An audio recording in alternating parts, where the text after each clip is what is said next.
Assalamualaikum warahmatullahi wabarakatuh. Sahabat semua, alhamdulillah kembali kita bertemu yang insya Allah dalam keadaan sehat walafiat.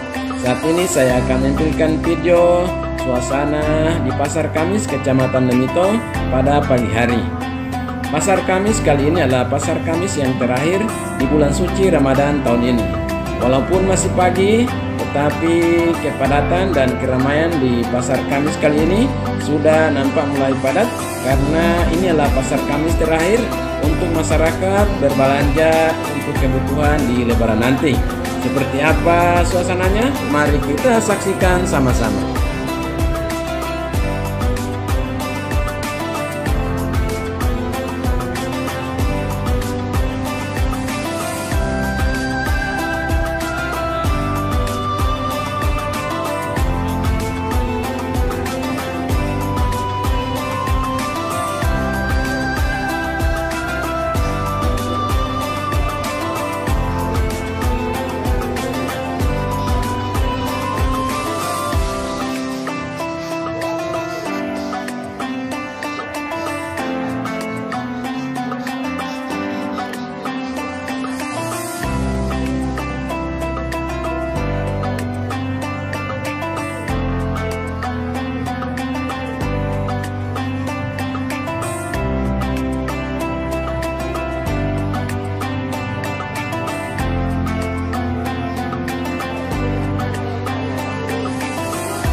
Celana pendek, celana panjang, celana panjang, celana singgah rata.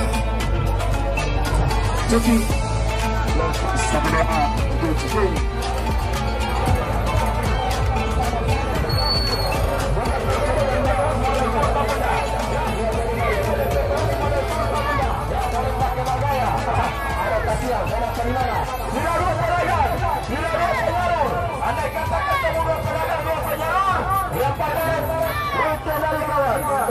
Jadi silakan ada masuk bang, silakan ada masuk muda. Ya, ini kesempatan ada untuk meraja bola, kesempatan ada untuk